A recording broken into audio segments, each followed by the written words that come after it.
শুভ সন্ধ্যা বন্ধুরা। দেখো আজকে দুপুরের মেনুতে আমার ছিল বরবটি বডি, এটা বেগুন দিয়ে করেছি। আর তোমরা আগে যদি করে থাকো তো থাকো, আর না থাকলে যদি না করে খাও একবার দেখো, খুব ভালো এবং খুব স্বাদের একটি রান্না। গরম গরম ভাতের সঙ্গে তো হেভিই লাগে। বেগুনটা চিকন বেগুন কুটি করে কেটে নিলাম আর ভেজে নিয়েছি। এখন আমি ফোড়নটা দেব। খুব অল্প সময়ের মধ্যে খুব তাড়াতাড়ি রান্না হয় এবং খুব ভালো হয়। দেখো এখানে আছে শুকনা লঙ্কা, তেজপাতা, রসুন ছেঁচা আর কালো জিরে দিলাম ফোড়নে। এই ফোড়নটাই মেন। আর বরবটিটাকে একটু ভাপিয়ে নিয়েছি প্রেসারে, একটা সিটি পড়বার আগেই নামিয়ে নিয়েছি। খুব তাড়াতাড়ি নরম হয়ে গেছে আর খুব ভালো হয়েছে।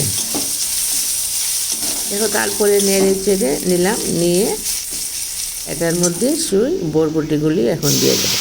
দিলাম, দিয়ে আরেকটু ভালো করে নুন দিয়ে নেড়ে নেব।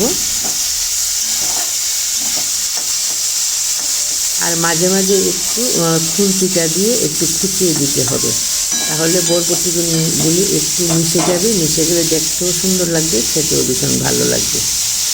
মেইন মশলাটাই হলো, দেখো এবার একটু নুন দিয়ে দিলাম। আর মেইন মশলাটাই হলো রসুন ছেঁচা আর কালো জিরে ফোড়ন, কাঁচা লঙ্কা, শুকনো লঙ্কা তো দিতেই হবে। আর আমি এখন দেখো এই কাঁচা লঙ্কাটা দেবো ছেঁচে কুচে, ভালো করে ছেঁচে দিয়ে দেবো।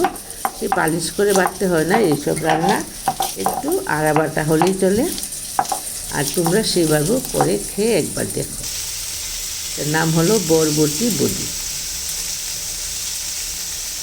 এখন একটু নেড়ে নেব। কাঁচা লঙ্কাটাও দিয়েছি আর এক ফোঁটা জল দিয়ে দিলাম। একটু মাঝে মাঝে ওই খুন্তিটা দিয়ে একটু খুঁচিয়ে দিয়েছি। দেখো খুব ভালো করে মিশে গেছে।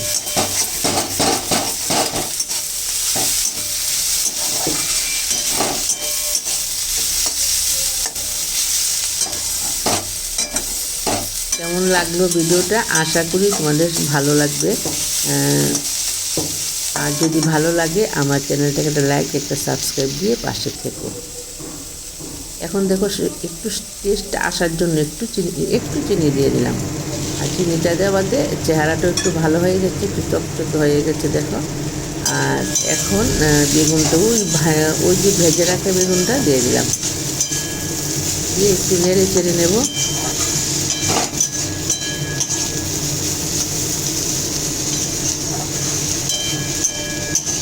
যে কোনো ধনিয়া পাতা দিয়ে দিও। যখন বিলাতি থাকবে বিলাতি ধনিয়া পাতা, যখন দেশি ধনিয়া পাতা থাকবে দেশি ধনিয়া পাতা দেবে।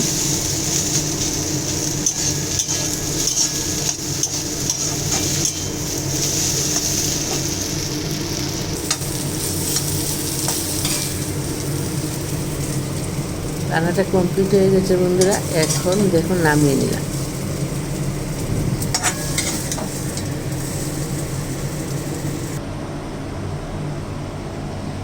কত সুন্দর হয়েছে রান্নাটা, একদম মিশে গেছে, খেতেও ভীষণ ভালো লাগে। বাই।